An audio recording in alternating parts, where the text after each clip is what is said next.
Bharatiya Janata party అగ్రనాయకత్వం బెంగాల్లో పాగా వేయడానికి పావులు కదుపుతుంది. త్వరలోనే తెలంగాణ టార్గెట్గా ముందుకెళ్తామని చెప్పి కేంద్ర హోంశాఖ సహాయ మంత్రి కరీంనగర్ ఎంపీ బండి సంజయ్ స్పష్టం చేశారు. ఇప్పటికే కార్యకర్తలు ముఖ్య నేతలతో ఆయన సమావేశాలు నిర్వహించడం జరిగింది.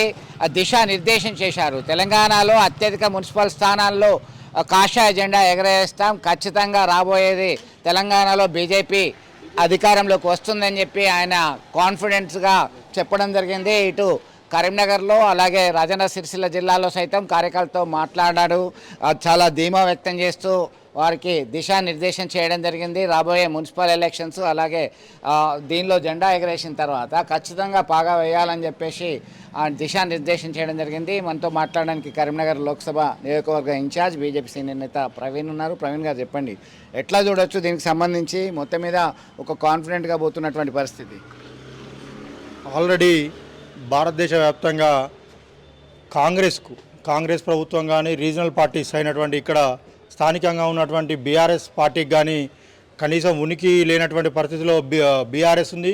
కాంగ్రెస్ అయితే వెంటిలేటర్ అయిన రకంగానే ప్రస్తుతం తెలంగాణలో ఉంది. ఎప్పుడు ఉంటుందా ఎప్పుడు పోతుందా అనేటువంటి ఆపసోపాలు పట్టుకుంటూ రేవంత్ రెడ్డి గారి ప్రభుత్వాన్ని నడుపుతున్నారు. ఈ ప్రభుత్వం టీఆర్ఎస్ ప్రభుత్వానికి ఒక నిర్ణేత నియంతృత్వం లేకుండా నడవడం వలన ఈ పార్టీ మొన్న స్థానిక సంస్థల సర్పంచ్ ఎలక్షన్లలో పోటాపోటీ మెజార్టీతో బీజేపీకి అదే రకంగా కాంగ్రెస్కు పోటాపోటీ సీట్లు రావడం జరిగింది. పోటాపోటీగా అభ్యర్థులు ఉప సర్పంచులు కూడా ఎక్కువ స్థానాలలో దాదాపుగా 1000 స్థానాలలో రాష్ట్రంలో బీజేపీ కైవసం చేసుకోవడం జరిగింది. అదే రకంగా రానున్న మున్సిపల్ ఎలక్షన్లో కూడా పెద్ద ఎత్తున కరీంనగర్ కానీ అదే రకంగా సిరిసిల్ల కానీ వెమ్లవాడ కానీ హుస్నాబాదు హుజురాబాదు జమ్మికుంట ఆ ప్రాంతాలలో ఆల్రెడీగా మేము ఏ రకంగా ముందుకెళ్లాలనేటువంటి దానికోసం కేంద్ర మంత్రి బండి సంజయ్ కుమార్ గారు మొన్ననే మాకు సూచన చేయడం జరిగింది. అదే రకంగా కరీంనగర్ పార్లమెంటు పరిధిలో కరీంనగర్ కార్పొరేషన్ స్మార్ట్ సిటీ ద్వారా దాదాపు 500 కోట్ల రూపాయల నిధులు తేవడం జరిగింది. అదే రకంగా రైల్వే స్టేషన్ కానీ కొత్తపల్లి రైల్వే స్టేషన్ కానీ కొత్తపల్లి నుంచి మనోహరాబాద్ సంబంధించినటువంటి రైల్వే మార్గాన్ని కూడా దానికి పనులు పూర్తి చేయడం జరిగింది. కరీంనగర్లో 66 డివిజన్లలో ప్రతి డివిజన్లో స్మార్ట్ సిటీ నిధుల ద్వారా ప్రతి డివిజన్లో ఏదో ఒక వర్క్ చేయడం జరిగింది. రోడ్లు కానీ డ్రైనేజ్ కానీ అదే రకంగా మొన్న మనోహర్ లాల్ ఖట్టర్ గారు కేంద్ర మంత్రి వర్యులు వచ్చినప్పుడు 24 hours వాటర్ ఇనాగ్రేషన్ చేసుకోవడం జరిగింది.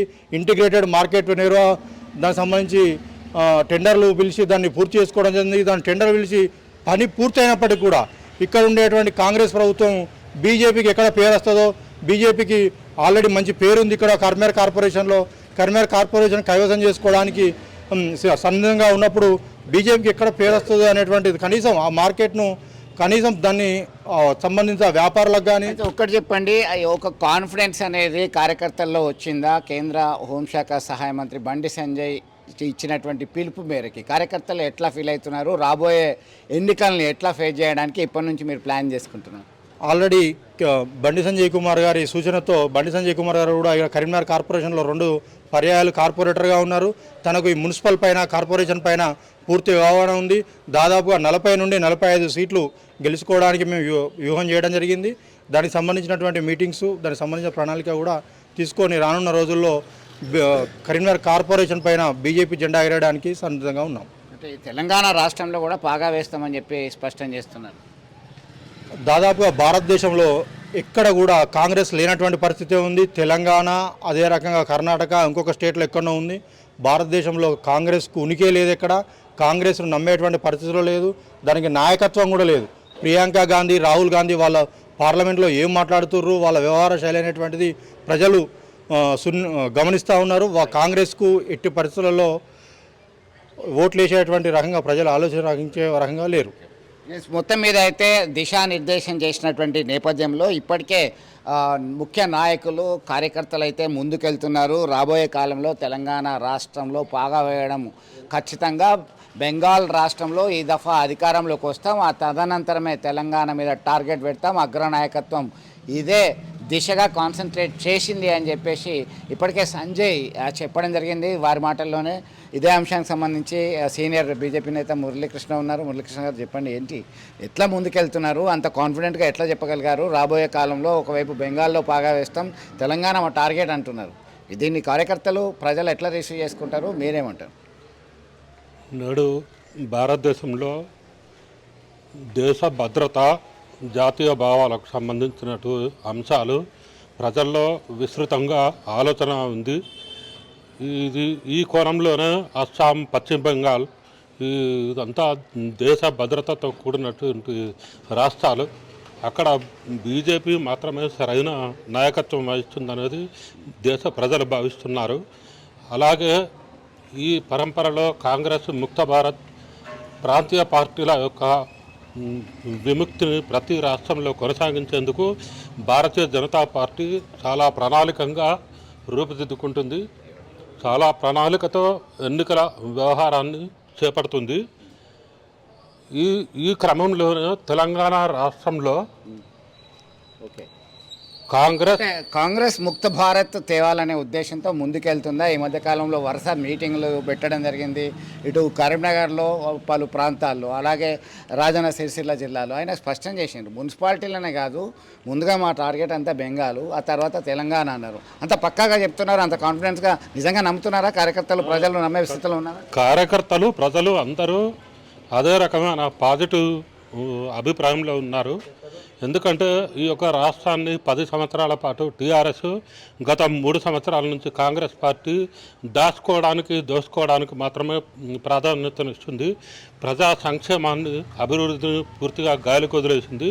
ఈ క్రమంలో హైదరాబాద్ లాంటి నగరాన్ని కూడా ముక్కలు చేసి ఎంఐఎంకు కట్టబెట్టేందుకు ఒక ప్రణాళికాబద్ధంగా బీఆర్ఎస్, కాంగ్రెస్ కలిసి పనిచేస్తున్నాయి. ఈ క్రమంలో ఈ రాష్ట్రానికి భారతీయ జనతా పార్టీ నాయకత్వం మాత్రమే విజయం సాధించి ఈ యొక్క రాష్ట్రాన్ని ముందుకు తీసుకెళ్తుందని ప్రజలు భావిస్తున్నారు. ఆ రకంగా పార్టీ కూడా అదే క్రమంలో పనిచేస్తుంది. ఇప్పటికే అగ్ర నాయకులు రాష్ట్ర నాయకత్వానికి మందలించారు, మీరంతా కూడా వెనుకబడిపోతున్నారు, ముందుకు రావాల్సిందే, ఖచ్చితంగా టార్గెట్ పెట్టాల్సిందే అని చెప్పి దిశానిర్దేశం చేసినటువంటి నేపథ్యంలోనే కేంద్ర హోంశాఖ సహాయ మంత్రి తనదైన శైలిలో ఆయన ప్రసంగించడం జరిగింది. దీనిలో భాగంగానే ఒక్కసారిగా ఇటు తెలంగాణలో త్వరలో జరగబోయేటువంటి మున్సిపాలిటీ ఎన్నికల్లో పాగా వేయడము, అలాగే Bengal target, first target, second target, మరో 2-2.5 సంవత్సరాలు ఉంది. అయినప్పటికీ ఇప్పటి నుంచే పావులు కదుపుతూ ఎక్కడెక్కడ ఏం చేయాలి, ఎలా చేయాలి, కాంగ్రెస్ ముక్త భారత్ తేవడమే తమ ధ్యేయం అని చెప్పేసి స్పష్టం చేస్తున్నటువంటి పరిస్థితిలో భారతీయ జనతా పార్టీ ఇటు కార్యకర్తలు, నేతల్లో ఎలాంటి కాన్ఫిడెన్స్తో ముందుకెళ్తారు, ప్రజలు ఏ విధంగా రిసీవ్ చేస్తారో అనే చర్చ జోరుగా సాగుతున్నటువంటి నేపథ్యంలో ఆ పార్టీకి చెందినటువంటి నాయకులు మాత్రం ఒక కాన్ఫిడెన్స్తో ముందుకెళ్తున్నటువంటి పరిస్థితి గమనించవచ్చు. వీడియో జర్నలిస్ట్ సుమంత్తో కలిసి Chandrashekar, RTV, Karimnagar.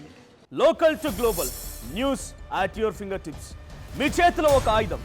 Download raw TV app. Media legend Ravi Prakash is back.